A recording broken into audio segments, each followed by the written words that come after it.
Okay, so we're going to get started today. Can you start me a sign in? Make sure you get on the sign-in sheet. Were there any questions about anything we went over last week? Things that you guys were thinking about, things you want to talk about, things that came up, anything? Okay, so today, big day. We're going to start out, we're going to deal with a little bit of color theory here in the beginning. It's really pretty critical to us. What I'm going to show you today is a true color managed workflow. It will change the game for your own work as well as if you were to ever do anything for anyone else. How many people in here actually do what they feel like is a solid color managed workflow in your own work? Okay, well, that'll change today. So, yeah, it's quite a bit. So again, we will take our time. If something comes up, you don't get something, stop me. It's easier to go over it while the confusion is setting in than it is to try to deal with it after the fact. So anyway, that's where we're going to start out today in the beginning part. Then we're actually going to work on files today. So the very first of our assignments we're going to actually begin in class. So we will be working on stuff today in class, and we'll just play this out as long as we possibly can and get as much as we can possibly get done. It's not completely rare that I will actually do one of your assignments in class. It's a really good thing for you because it means that you can check that off your list, and in most cases it'll be right. I'm always surprised by the people who actually do not do the assignments while we're doing them in class and then don't turn them in. It just seems sort of like, why? So anyway, I'm just sort of giving you a prelude about what's going on to start here. I'm going to try to break up this color lecture part in a couple of places just because I know it's a nightmare to try to actually focus on something. Lecture when you're not actually working. I realize that that can be a challenge. But what I will say, or what I will ask you to do, is remember what happened with the red car last week and just how incredibly easy that was to manipulate that part. That's all based on color theory, and if you understand how that part works, then color theory becomes something that really you get to control, you get to manipulate. Color managed workflow. How many people in this room struggle with color in your images, right? That's over today. That's over. You will never have, I have perfect color in every single one of my images, perfectly controllable color. Does that seem like I'm bragging? I'm just being really straight up honest with you. How many people here, we're also going to talk about exposure today. How many people in this room have perfect exposure in everything they take? That also is going to change today. I haven't had anything less than perfect exposure in anything I shot since 2004, which is when I really embraced digital and left analog behind. I really didn't have that bad issue with analog, but analog is a little bit trickier. Digital is something that's really, it's a predictable, controllable thing, and you get immediate feedback. With analog, you really didn't know if you hit it until you got your film back. So at any rate, that's the goal and ambition today. So again, I understand that lecture is long and it can get boring, and if you get tired, stand up, move around, jump around, whatever it takes. Anyway, so without that, anything further in this, I'm going to go ahead and get started right now. This goes along, sort of it's an abbreviated version. There is a reading that is listed in our Canvas site that is just called Color Primer. It's a much more in-depth version of what I'm going to show you. I'm going to show you sort of an abbreviated version and actually an edited version. But again, I can't encourage you enough to go back and check that primer out. It's where I actually learned color theory. So anyway, for what it's worth. Okay, so we are going to start, and we are going to start with RGB and CMY in parentheses K. We will talk about why K actually exists. These are tri-stimulus descriptions of color. All that means is that there's three variables in here. Again, tri meaning three, stimulus. RGB came out of how people's eyes work. So the way your eyeballs actually work is what color theory is all based on. It's what color systems are all based on. And our eyes have special sets of cells in them There's all sorts of cells. There's rods and cones. One deals with color and detail, and the other deals with tone and movement.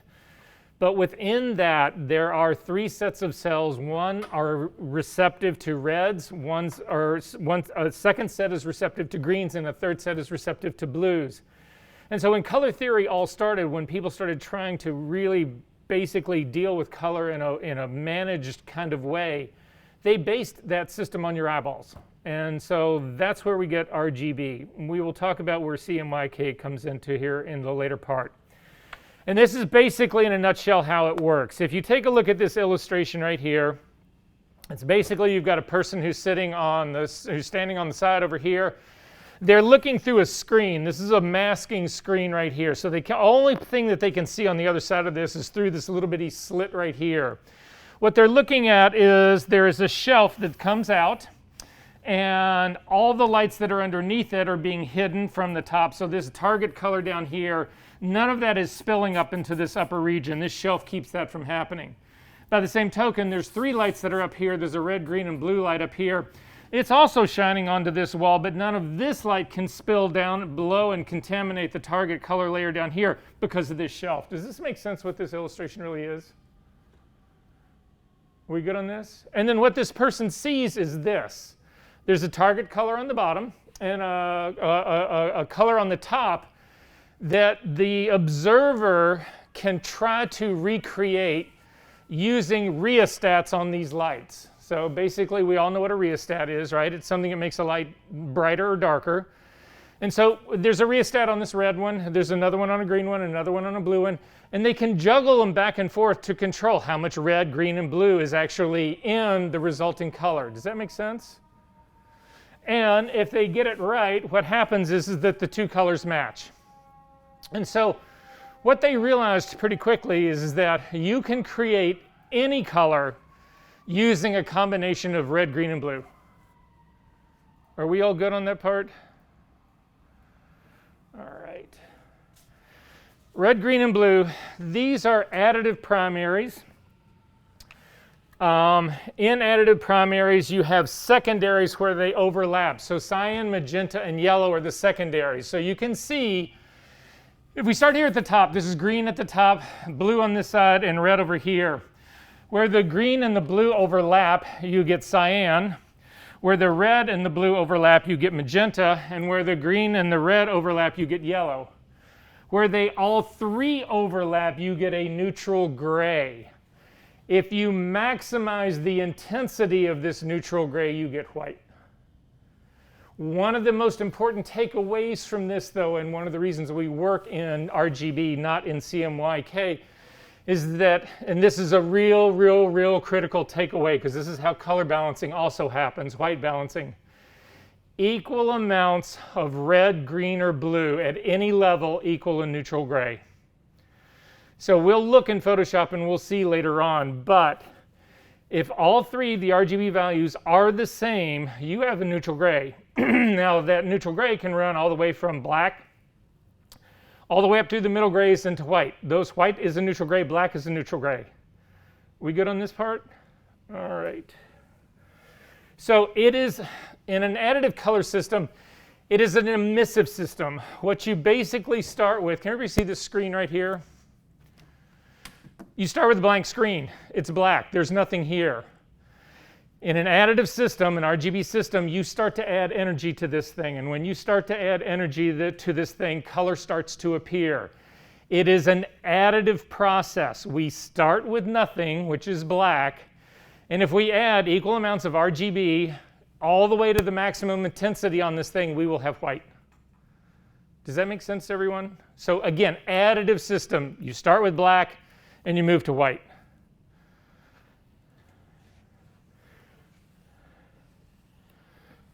And we've already talked about this. Any amounts of RGB, you can produce any color using varying amounts of RGB. So we've already talked about that. Oh, here, let me go back one really quick. How black is black?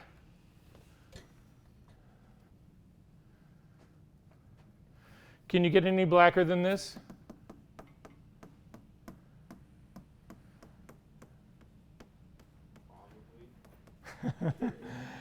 You know the people who've been with me before. So black, we will say, yeah, this is black. This computer's turned off. You can't get any darker than that. There's no energy in here at all. No matter what you think once we turn this thing on, there is nothing in here that makes something darker than it is if the thing is just completely turned off, right? However, I need everybody to look at that screen.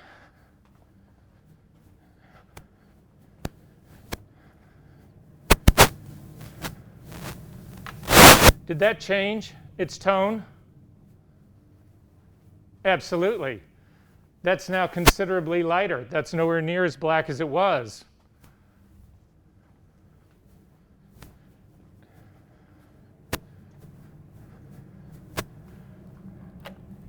Did that change its tone? Absolutely. It just became darker. Why? Our environment. Environment controls your black. In a color managed workflow, one of our goals is going to be to lock our environment down because the light level in the room controls your perception of black. And where the problem of this really arises is, sorry,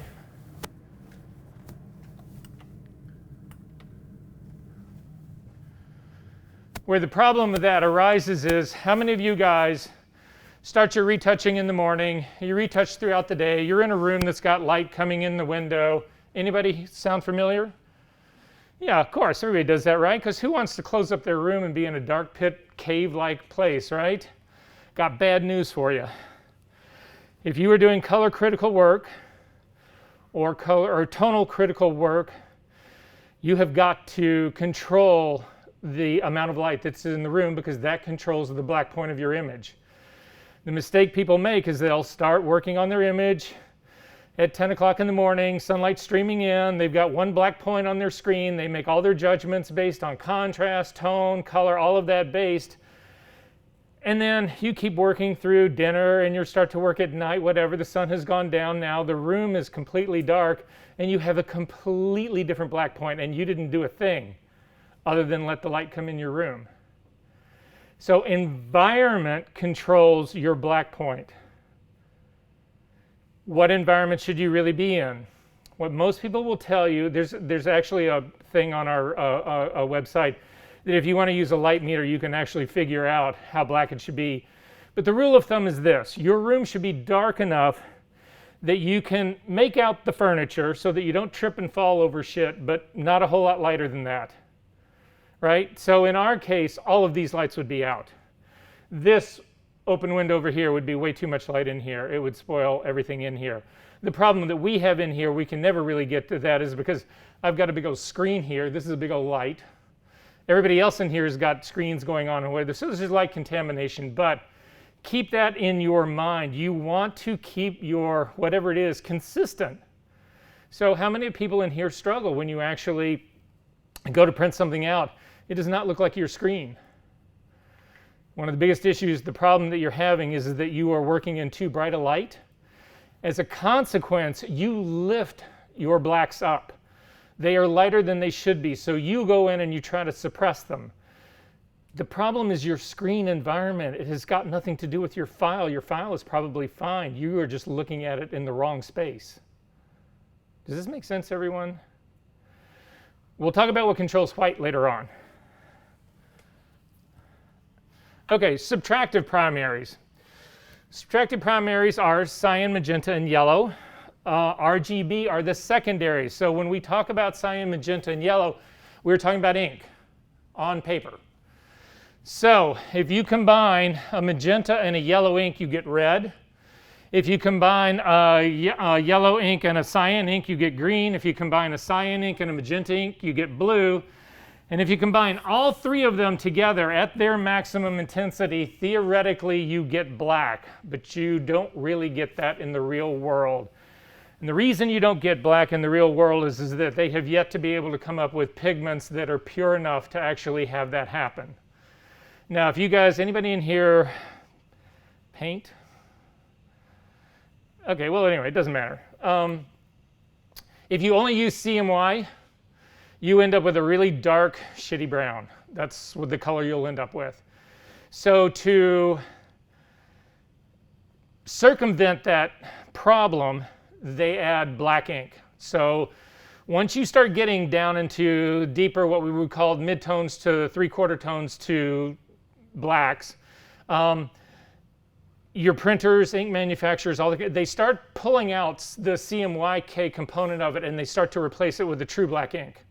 And that's how you get black. And that's why you always get, when people talk about it, it's CMYK. You never hear of CMY. It's always CMYK. K stands for black ink. The reason they didn't name black ink B is because that was already taken up by blue. So K comes from the term key. When you talk about keying something out in either film, it's really prevalent in motion picture, that kind of stuff. Keying something out basically is creating a mask to hide something so you can do a composite. So they will key something out. Key was an ink color that it's black, and so they just used the K from key to mean black ink, and that's where it actually comes from.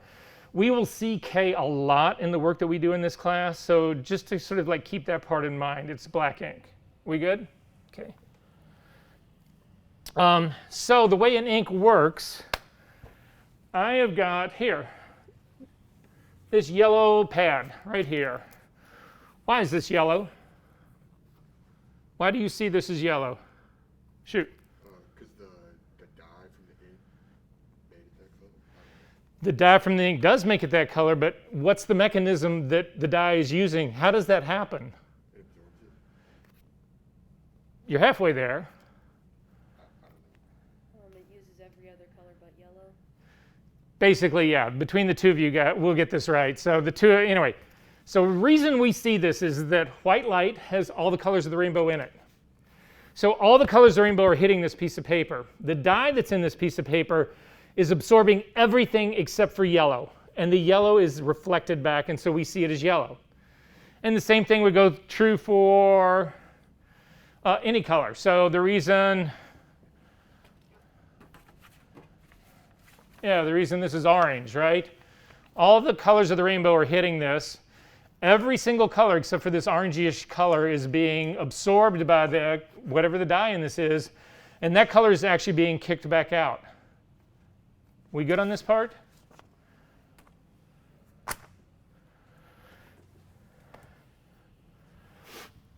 So in the case of a subtractive situation, it's the exact opposite of the additive one. Instead, remember, in the additive one, we started with black and we moved to white. In the subtractive system, you start with white. You add inks on top of those papers. Those inks are designed to absorb and or reflect light, but it is a subtractive process. You are subtracting color from that white light, and then, depending on the ink combination, you wind up with the resulting color. And the same thing holds true here, theoretically anyway, that a mix of, you can create any color using different amounts of cyan, magenta, and yellow. So it's subtracting amounts. Pure CMY pigments do not exist. This is a critical one. The other part too, when I said to you earlier that equal amounts of RGB equal neutral gray, that does not hold true for CMY. Equal amounts of CMY do not result in a neutral gray. And again, it's because of the impurity of the pigments. The real culprit in most of this is the cyan. The cyan ink is the most difficult to get. It's the one that they can never get pure enough. They can't get magenta or yellow pure enough either, but they are closer to being pure than cyan. Cyan's the real culprit. So you'll see when they go to mix inks to get sort of a certain specific color, more often not a neutral gray, you will not see equal amounts of these inks in a neutral gray. There's all sorts of trickery that they do in it to actually create neutral gray. So we've already talked about why we need K. So how white is white? What's the whitest you can get? Trick question, not really. It's the piece of paper. Can you get any whiter than the piece of paper you print on? None whiter. That's where you start. And then you knock it down from there. You add inks to start subtracting light that's being reflected back off of it to create color, to create tone, to create all that kind of stuff. Are we good on this? I'm going to quit asking, are we good on this soon? This is a color wheel. It's a standard version of the color wheel. And so this is pretty important. You guys have all seen this. Probably most of you made one in some art class in the 7th grade. Anybody do that? Didn't you guys go to, well, they probably, by the time you guys were in like 7th grade, art had been pretty much hammered out of every curriculum. Nobody had money for art. Too bad. Anyway, so if you take a look at the color wheel, it's not just a sort of a mistake or a fluke. It's actually done by design. And so I want to point out some parts to this here because these parts are going to impact, you're going to see this stuff later. Again, this is the foundation that Photoshop is built on. And so if you understand this, then you understand how color works in Photoshop, and that's the name of the game, at least for today. So the way it starts out is they take the additive primaries, we're talking about RGB, and they put them as far around this wheel away from each other as they can possibly be. So you'll see that R is right here. You'll see that there's degree markings around this. Is everybody aware that there's 360 degrees in a circle? Right? If somebody says, oh, go 180, you just turn halfway around. If they say, oh, do a 360, you turn all the way around. 360 degrees in a circle. That defines where color is. However, I'm going to use things like 3 o'clock, 9 o'clock, 2 o'clock. We can do that kind of same thing as well. So if you look at where red is right here, it's sort of at that 3 o'clock place. They place green 120 degrees away from it. And they place blue 120 degrees away from that. So they are as far away from each other as they can be. If you take 360 degrees and you divide it by 3, you end up with 120 degrees. And so that's what's happening. Red's there, green's here, and blue's here. This is the standard configuration. Red is always there. You might see somebody actually roll this and have red up at the top, but this is considered to be the standard model. And you'll see this again and again and again. What's important to notice about this is that red is at 0 degrees. Green is at 120. Blue is at either 240 or a negative 120, just depending on how you want to go. You get to the same place. So they're as far apart as they can be. Where they actually then, the space in between becomes the secondary colors in this case, and it is the combination of both. So if I combine equal amounts of green and blue, I end up with cyan. If I combine equal amounts of blue and magenta, blue and red, I get magenta. Equal amounts of red and green, I get yellow. The flip side to this is in a subtractive system. If I'm using inks and I combine cyan and yellow, I actually get green. If I combine cyan with magenta, I get blue. And if I combine magenta with yellow, I get red. So that's how this whole system works. It's even more convenient in that the complementary colors, the opposite colors, are directly across from each other. So the opposite of red is cyan. And if I mix equal portions of this red and cyan, exactly the same amounts, I end up with a neutral gray. I end up right here in the very middle where there is no color at all. There's a tone. Ends up some sort of middle grayish. But that's where the design in this. So the opposite of the complementary color of green is magenta. And so again, if you're in a situation where you've got too much green and you need to get rid of the green, you do it by adding magenta. Adding a complementary color will desaturate that color. And this is all about saturation. So most of you guys know this. If you take a regular color photograph and you completely desaturate it, you end up with a black and white photograph, right? Do we need to look at that? Okay. And that's what's going on here. When you desaturate something, all it's doing is looking at the color that you have, and it's adding exactly the amount of its complementary color to it so that you end up with grays. Are we good on this part? What we're missing here, though, is lightness. You don't see black in here. You don't see white in here. That's the problem that we have with a color wheel. A color wheel is two-dimensional. Color is three-dimensional. Now we can use all sorts of variables, but we've already talked about it. RGB, 3 dimensions. When we get into something, well, I don't want to get too far ahead of myself, so I'm going to stop at that point. We'll get to it in a second. So we've already gone through this, through this, through this, through this, Oh, so we already talked about the middle right here being that neutral gray, completely desaturated. But by definition, the maximum saturation is at the edge of this color wheel. Right, so let's look at this. The red that's right here has absolutely no cyan in it. As we start to add cyan, it starts to pull this color into this direction, finally to the point right here in the middle where we have equal amounts of red and cyan. But that means, by definition, that the most saturated colors are at the very edge of this color wheel. Does that make sense to everyone? This one's a really critical thing for you guys to understand, to grasp, because the majority of the changes that we do, when we change from a monitor to a print, what we lose is saturation. It's not really the ability to make color, it's the ability to make a color that is saturated. So you can get really saturated colors on a monitor that you can't really print. Does that sort of make sense? So what happens is that your monitor can show you this red that's all the way out here, but your printer can only print this one that's kind of close. That becomes our biggest color management transition sort of work that we need to do, is how do we make that happen and still have what you feel like the print is looks like what's on your screen. Yes? Is there like a number for that where the print stops? Oh yeah, and we are looking at it today.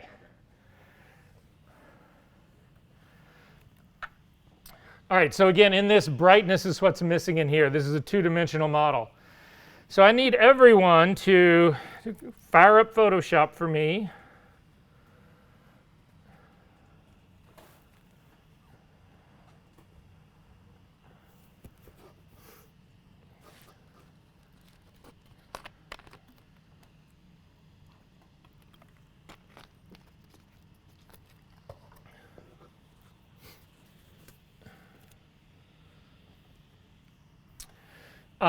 And again, if your screen does not look like mine, we've already made this custom workspace.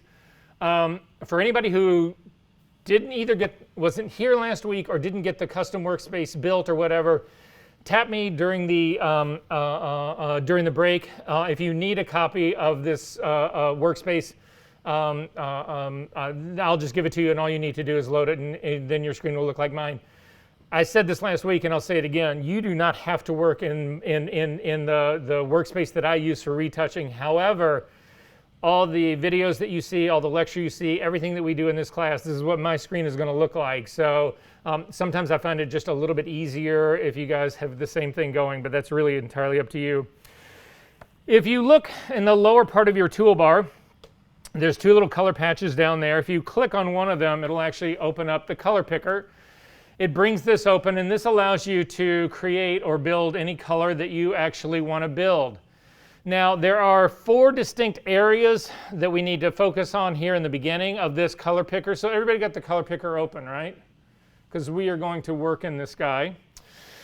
If you look at the sort of layout, you will see that there is, I'm starting now kind of in the middle here where it says HSB. This is one entire color system. It's one way of describing color, hue, saturation, and brightness. If you look right underneath it, RGB, that's the one that everyone is, for the most part, used to working in. So this would be RGB. The top right version of this is LAB. We talked about that really briefly last week. We'll get into it much deeper. We'll touch on it a little bit more today, but much deeper is when we get later into the class. And then finally, CMYK down here at the bottom. And right now, I've got black in my color patch. I want you guys to create a black as well. The easiest way to do that is to select the R value, so whatever value you've got in there. In my case, I'm just going to do it even though I'm going to put in the same numbers. Select the R value and type in a 0. If you hit your tab key, it will actually advance you to the green box. Put in a 0, hit the tab key again, it'll take you to the blue box. Put in a 0. So what I am saying now is that I have 0 red, 0 green, and 0 blue. Yes? How do you get to this? You simply click on the foreground color, either one. So it's this little color patch right here, either the front one or the back one. It doesn't matter. It'll bring up the same color picker. But I'm going to start with the black version of it. All right, is everybody good on that part? Okay, so I'm going to make a pure red. And what we need to do is I'm going to ask you to select the radio button right next to the R. Now, you'll see that they all have radio buttons except for the CMYK, but the HSB has radio buttons, RGB has radio buttons, and LAB has radio buttons. Whatever radio button you pick, that is what this column becomes. So when I picked this red, it's still sitting at 0. I've still got a black color, but you can see this column. It starts at black at the bottom. You see the two little arrows that are right there. You can grab those arrows and drag them up, and watch what happens to your R value. I'm going to come up somewhere about in the middle. You'll see right now I've got 128 in my R value. And then I'm going to continue to drag it all the way up to the very top. At the very top, this is now a pure red. And you can see that the scale that we just dragged on from was from 0 up to 255. That is true of color, and it is true of tone. If we were to be working only in a black and white image, instead of having this RGB, you would only have K, again, black ink, and you would go from basically 0, the scale would go from 0 up to 255. That's our range. Why 0 to 255? Does anybody have a clue? Shoot. Isn't 0 to 255 is like white, black, right?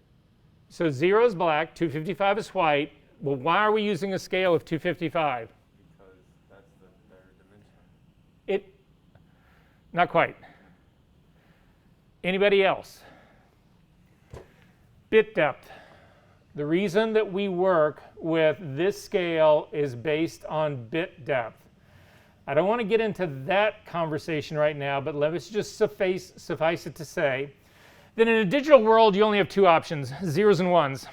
That's the only numbers your computer understands. So when we talk about an 8-bit depth image, what we are saying is that a 1-bit depth image would only have two options, white or black, yes or no, on and off, ones and 0. However, if we add another bit to it, you actually have 4 options now. Here, we should take a look at this really quick. This is going to be more confusing not to look at it, so hang on one second.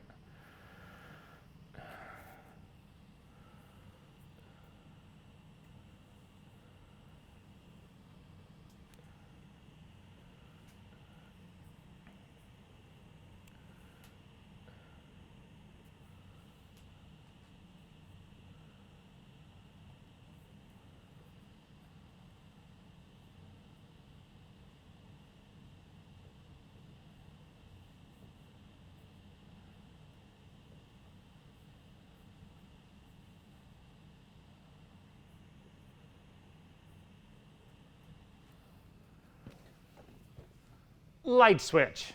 That's all this is, light switch and a light bulb. Make sense? I can have two options to this. It can either be, the light can either be on or off. That's it. Make sense? I'm going to add another light switch to the scenario here. And now I've got 4 possibilities. They can either both be off. The left one's off, the right one's on. The left one's on, the right one's off, or they're both on. Does that make sense? If I add another switch, it doubles again.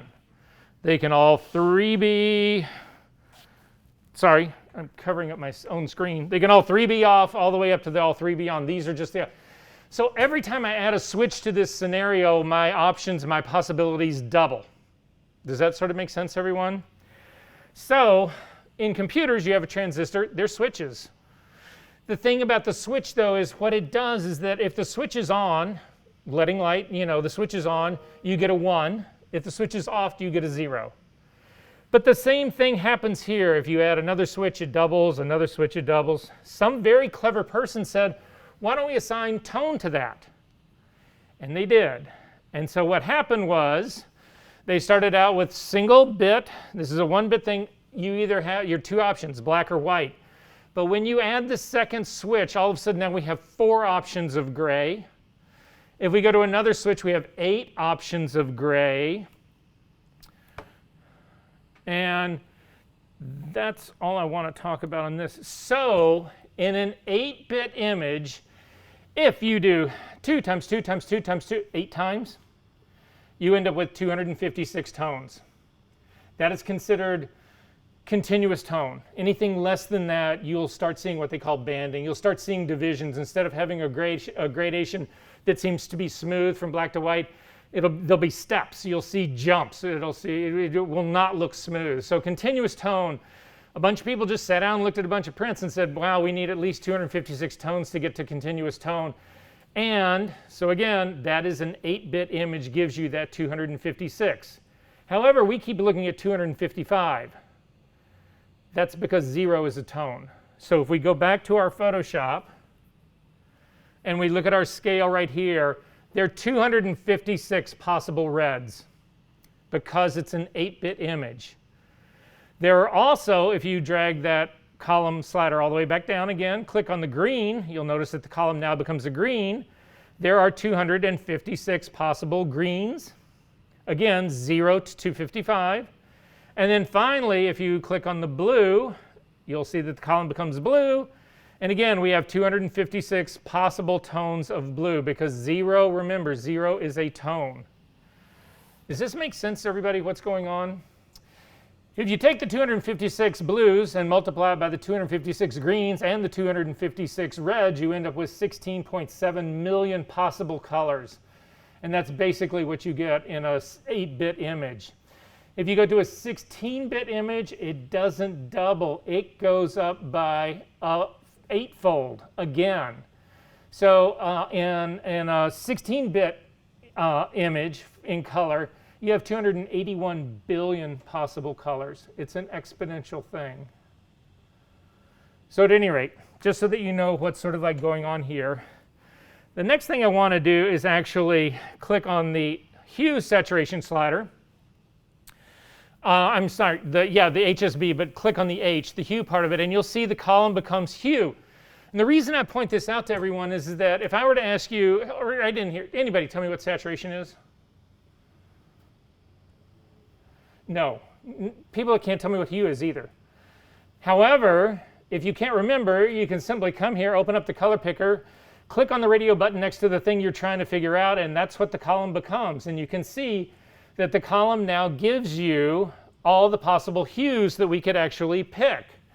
So I am going to click right in the middle to a blue, or actually here, instead we can actually take this, we'll do this.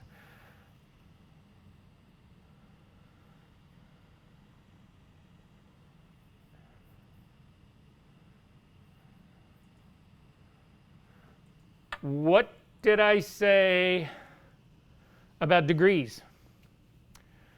Right here, if we look at 180 degrees, by definition is cyan. Go back to your Photoshop and type 180 degrees into this. That is a cyan. Now, you can see there's a cyan that's happening in here, but we don't see the cyan color up here in this new color part. And the reason that we don't is that our saturation and our brightness are at 0. So if you have 0 saturation and 0 brightness, it's going to be a black. Take your saturation and type in 100%, and take your brightness and type in 100%, and now you will actually see that you have cyan is your color because it was 180 degrees. If you type in 120 degrees, by definition that is green. If you type in 0 degrees, that is red. If you type in 240, that's blue. So again, it's the definition of color in a location, in a space. Does that make sense, everyone? We good? Click on the radio button for saturation, and you'll notice that this column becomes now a saturation slider. So I'm going to drag those little arrows all the way down. And if I bring them all the way down, you'll see that my resulting color here is white. And I would have expected that to be a middle gray. Why is that white? It's because my brightness is set all the way up to 100%. It is a neutral gray. It has been completely the color, that blue that we started with, its complement is yellow, so it's had an equal amount of yellow given to it. So it is a neutral gray. But the reason it's white and not a middle gray is because my brightness is all the way up. If I take my brightness to 50%, I end up with a middle gray. And if I take my brightness to 0, I end up with black. And if I put my brightness at like 192, I'm sorry, not 192, like a 75, it's a light gray. Is this whole system beginning to connect and figure out? The real key to take away from this, whatever, is you've got to really embrace that 0 to 255. We work with numbers. Again, this is not a math class, but numbers do play a role in this. So anyway, let me go back to the lecture and see where we're at in here.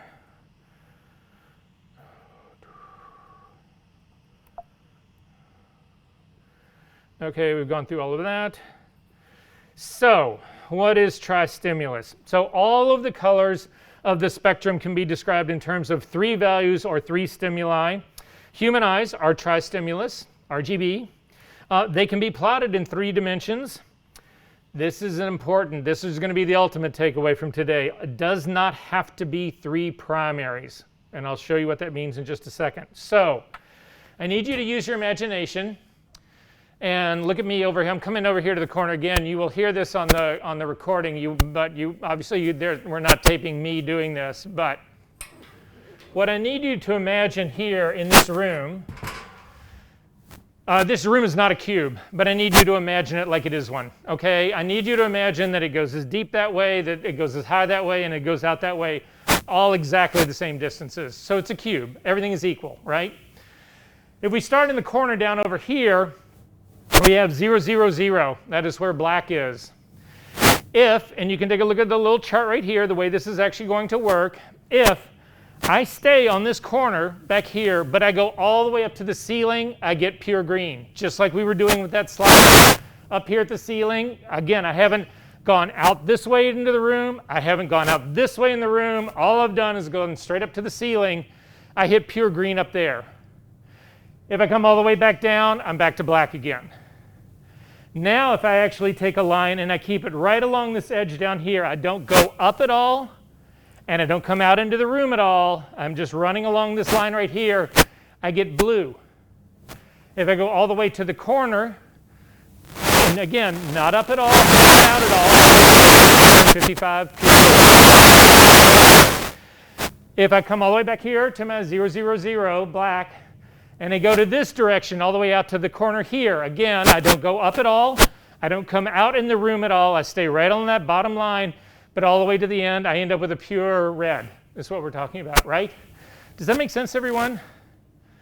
So if I go here to the top corner that's up over here, I'm all the way up, 255 green. I'm all the way out in the room, 255 red. I'm all the way forward in the room here, 255 blue. That's what that corner up there is. What is it? What color? It's white. The opposite of what's right there. A line drawn from right there to up here, right through the middle, traces all of my grays. So what's right here in the very, very middle of the room? Middle gray.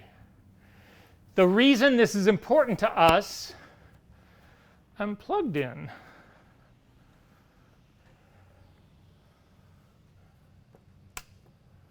I guess I wasn't.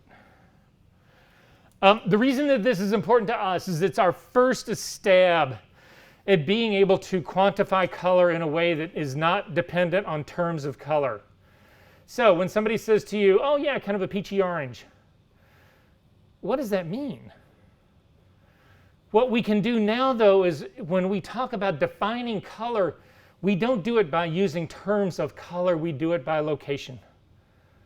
What color is sitting at this one spot in this three-dimensional world? That's how we can describe unambiguous color. Not a peachy green or a peachy red, but a specific number, and that gives you a specific location in a three-dimensional space.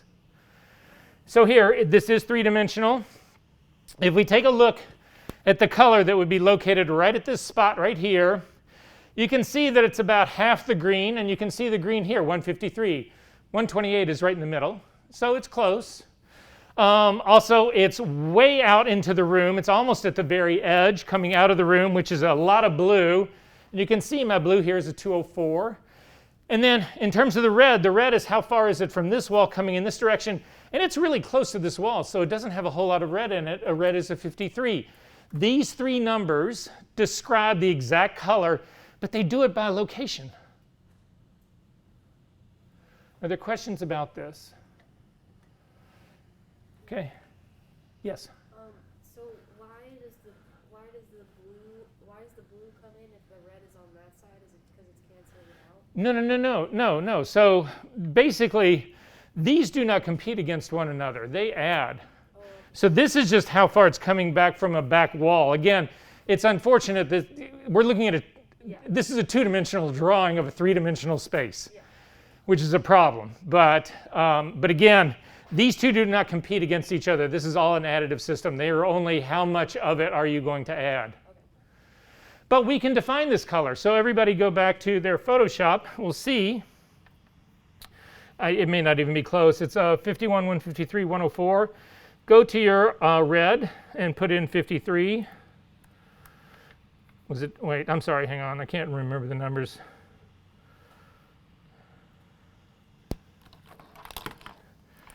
So 51, 153,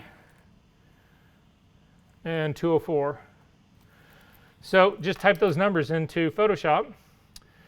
So yeah, 51, tab key 153, tab key 204, and you end up with that exact color that we were just looking at. But this color is determined, again, those numbers that we just put in here are the amounts of RGB, but they also represent a location in space, in a color space. How many people in this room have heard the term color space? How many people in this room have any idea what that is? Now you know. It's going to get in deeper. Yes? So I don't know if you can see this. What is this little kind of like triangle? The little triangle that's up off to the edge here, Yeah, what does that mean? it's warning you that you cannot reproduce that color on the web. So here, if you take a look, you'll get it in the real saturated colors. If I go to 0 for my color to get to red, 100% saturation and 100% brightness, you see this little warning triangle right here. What that's telling you is that this color cannot be reproduced on the web. If you click on that little guy, it will replace the color that was underneath it with a web-safe color. And you can see it's knocked down the hue itself has only changed by a single degree. It's not that much. But the saturation and the brightness have been knocked off considerably. So it's just web-safe color. Okay.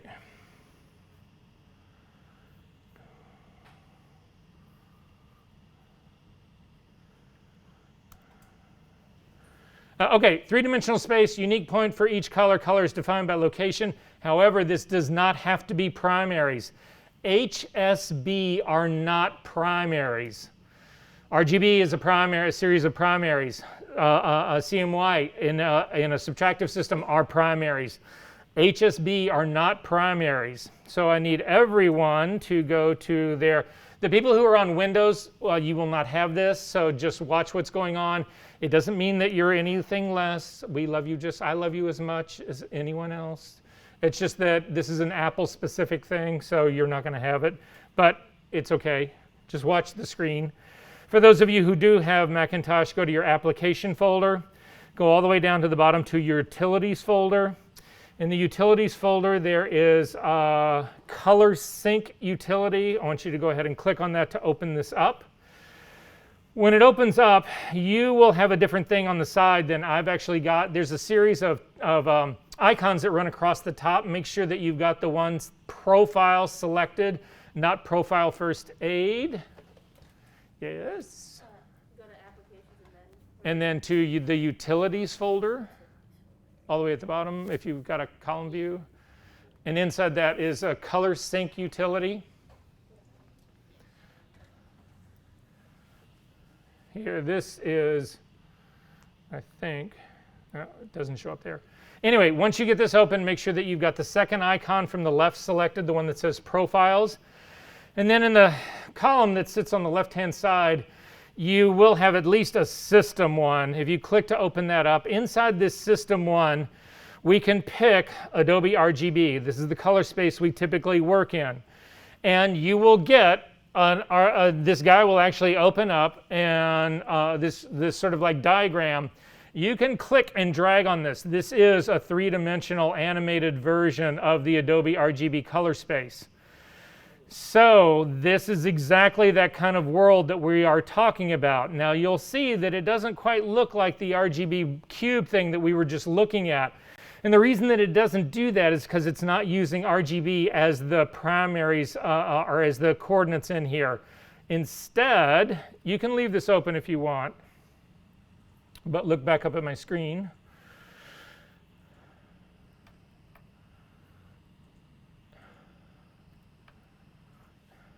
So, what is hue? Everybody sort of knows what it is. I mean, we all know what it is, right? But sometimes it gets really hard to describe what hue really is. So I'm going to tell you what it actually is. Hue is the property of pure color that distinguishes it from other pure colors. It's what we have when we think of red, yellow, blue, green, whatever. That's what we're thinking about with hue. Hue is defined by its location on the color wheel. We've already looked at that. 0 is red by definition. 360 is also in the very same spot. They share the same. That's also a pure red. These colors, these 7 colors that you have down right here, are all individually different hues. They have exactly the same saturation and the exact same brightness. The only difference in these down here is their hue. Does that make sense to everyone?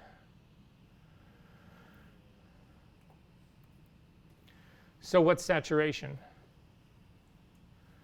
So saturation is, if you think about it from one extreme to the other, in one extreme you have a pure color. At the other extreme you have a neutral gray. You have combined enough of the complementary color, the exact amount of the complementary color, that they neutralize each other out, and you really have you wouldn't perceive this. This is a red right here, but you would never perceive that gray over there as being having red as a part of it, but it is. So in this case, it's controlled by adding or subtracting the complementary color. Saturation is defined on a scale of 0% to 100%. 0% is the neutral gray, 100% is the pure color. And again, these are all the exact same color. They have all the exact same brightness. The only thing that is changing in these is the saturation. And again, if you go back into your color picker, you can see, again, we picked on hue to make the column hue, and you can see the different hues. If you click on the saturation, this is what the saturation slider does. Again, it takes you from a pure color to the complementary color. It's completely full, so it is a neutral gray. And then finally, the brightness slider controls how light or how dark that gray actually is. And then finally,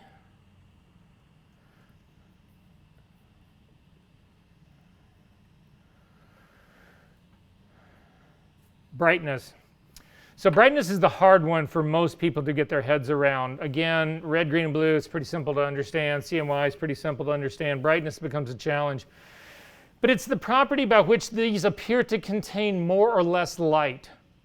So brightness is defined also on a scale of 0 to 100%. 0 would be the darkest, 100% would be the brightest. Every possible color appears black if its brightness is set to 0. I don't care what color it is you've got. So again, go back into the color picker and let's pick a cyan. So to do cyan really quickly, I'm going to do 180 degrees.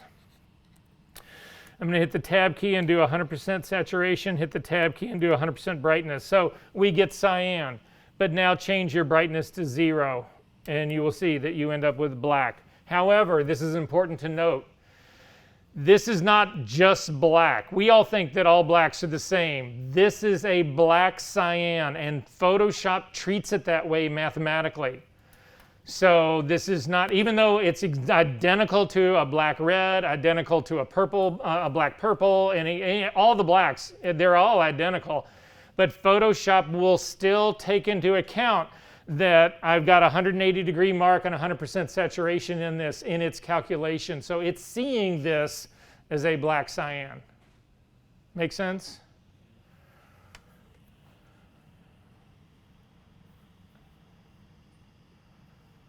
We're almost through this, guys.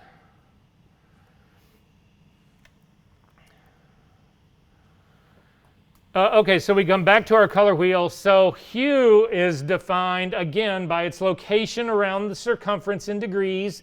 Saturation is the distance from the middle out to the edge. The edges are the most saturated. The very middle is the least saturated. Unfortunately, it's in the exact center will be a totally neutral gray completely. Unfortunately, this is a two-dimensional model, and we are missing the third dimension. We have hue and saturation in here, but we don't have brightness. So what they do is they flipped that color wheel on its side, so it's more like a LP would play, you know, record album-y kind of thing. And they add the third dimension, which is lightness. So if we imagine this is our color wheel right here, as you go up, you get lighter all the way up to the very point. Tip up there, you'll actually have white. Or down all the way to the bottom down here, which you will ultimately end up being black. Does that make sense what's going on? So again, we are now back to a three-dimensional space. It's a different shape than the cube was, but it's still got the third dimension in it, and we can use that to describe HSB, hue, saturation, and brightness, and we can also use location to talk about specific color. Are we good on this part? All right, it's three-dimensional space. I just told you everything. There was a guy named Munsell who actually came up with a lot of this color theory. If you really want to geek out on this, look him up. This was the model that he actually came up with to describe color, and you can see he was one of the first to really get away from that whole RGB model or the CMYK model and deal with this in hue, saturation, and brightness. So there's a cutaway in this. So there's a section of this that has actually been pulled out. But the reason I like to show this is that what's happening here, there's two things to take into consideration. You can see the center column right here. The center part here is all neutral grays because, again, that's what we've already talked about. In the center, complementary colors right across from one another. They cancel each other out. You end up with all the neutral grays in the very center part. You've got white at the top. You've got black at the bottom. In the middle right here, you've got middle grays. But a couple of things to notice about this. Number one is that this is not this like perfectly even space. It's not a perfectly even like globe. It doesn't exist like that. That's because certain colors can saturate more than other colors. And if a color can be more saturated, it's pushed further out away from those grays. If it's less able to be saturated, it stays closer to these grays. So you can see that beginning to happen. But what you'll also notice in this is that this thing has a curved shape to it. And the reason that it has this curved shape to it is as you get lighter and lighter and lighter, it is hard to maintain saturation. To the point when you finally get to white, you have no saturation. It's completely desaturated. The same thing happens when you get darker and darker and darker. Make sense? Everybody back into Photoshop again.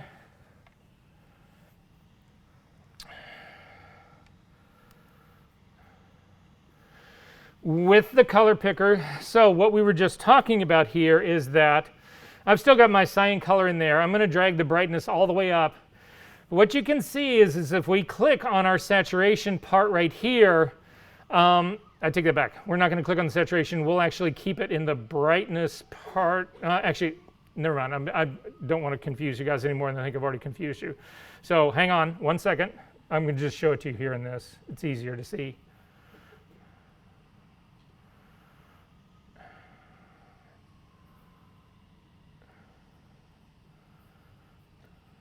Okay, we've already gone through hue and saturation and brightness. So we've already gone through this part. We're doing well here. Back into the, okay. So if you go back into your color sync utility, the thing I actually asked you to open up before, that is how this color space has been created. Adobe RGB is based on a version of HSB. So you have got, if you orient this thing correctly, you see the little white cross that's at the top? That's supposed to be sitting up at the very top if it was just oriented that way. It'll let you move it around. You've got black at the bottom. If you actually take a look at the, I'm going to tip it on its edge. If we took a look around this, our most saturated colors are on the outside of this at the very edges. If we were able to open this up, to take a slice out of it, in the very middle between the white X at the top and the black X at the bottom, we would find all of our neutral grays. But again, this is not a perfect circle because colors can saturate. Green, you can get a much, much, much more saturated green than you can get like this blue magenta. That's why this is not this like perfect circle. Does that make sense to everyone, what's going on here, this space? So, I need everybody to, has everybody got Adobe RGB selected on this? For those of you who are actually in the ColorSync utility. If you take a look in the upper right-hand corner, right where it says LAB plot, there's a little drop-down triangle. Come down and say hold for comparison. And then if you look down again in your system folder for lists of other profiles, there is an sRGB profile that sits right down here. This allows you to compare color spaces. So take a look at this, kids. For those of you who decide, oh, I'm just going to work in sRGB because I'm too fucking lazy to go into Adobe RGB, that's showing you the difference. The thing that's in color is sRGB. The thing that is ghosted out in white is Adobe RGB. And you can see that you have vast, vast, vast larger set of color to deal with, to come from in Adobe RGB than you do in sRGB. Does this make sense? You can actually generate ICC profiles for your camera sensor and bring them in here and compare them to this as well. You want to know something that's really demoralizing? Go back up to that little check mark and say clear comparison. And go back into Adobe RGB, select it, click on that little drop down and say hold for comparison. And then you guys probably are not going to have, well, you might actually have this. If you open up your computer, open up displays, yours may be different than mine. And yeah, they're not, I don't think this is going to give me, this isn't going to give me the canned profile that Apple creates for me. But I do have a set of custom profiles that I use for this. So hang on one second.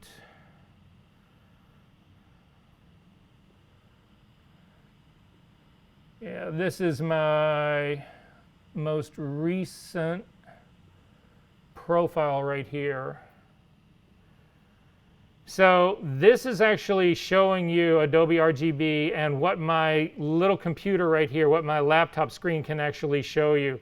And you can see it does a fairly good job in certain areas of this, but it does a really lousy job up into the greens, the cyans, and the blues. This part drops off considerably. But this thing allows you to really see how good a monitor is. Is that the one I should buy? Will that really show me Adobe RGB? Will that, how can, that just, again, this starts to give you a way to have an informed decision. Make sense? But the thing that takeaway on this is that working in sRGB is a very, very, very bad thing to do if you're actually looking to build master files. So in this very same context, hang on one second. Yeah, this isn't going to show. We are talking about LAB space. So in LAB, it's just another way to describe a three-dimensional space. It's very much like our HSB model, except that you'll see white's up at the top, black's down at the bottom. Hue goes all the way around the angle. Desaturation is right in the middle. However, instead of having three axes that you would have in RGB, so in RGB you have your red cyan axis, you've got your blue yellow axis, and your green magenta axis. In LAB they only do two, because you only need two to describe where things are in space. So we have an A axis and a B axis, and then your lightness, which goes up and down. You can use those three to describe anywhere in this space. Make sense? The difference is that in LAB, neutral is in the center. So what they do is they do positive and negative values. So you'll see on the A axis, which is red, it's actually from red to green, you'll see that you can have a positive 127, which would be the red version of it, to a negative 128, which will be the green version of it, with 0 right in the middle. It still adds up to 256 colors, 256 possible colors. Again, 127 plus 128 plus 0. Make sense? And that's, so when you'll see the coordinates for it. If we go back to our color picker in Photoshop, and again, I'm just going to pick a cyan, 180, 100, 100. You'll actually see that the luminosity of this is 86%.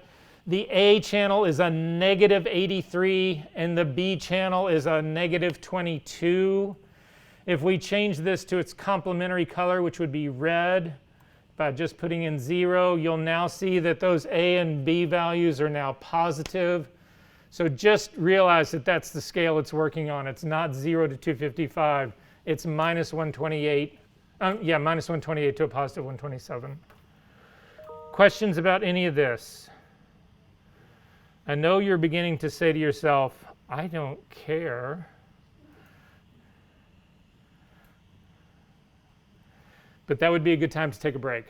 So I have got, let's call it 2:15. We've got a lot we've got to get through today. Let's make this a hard 10-minute. Can you guys be back here at 25 after?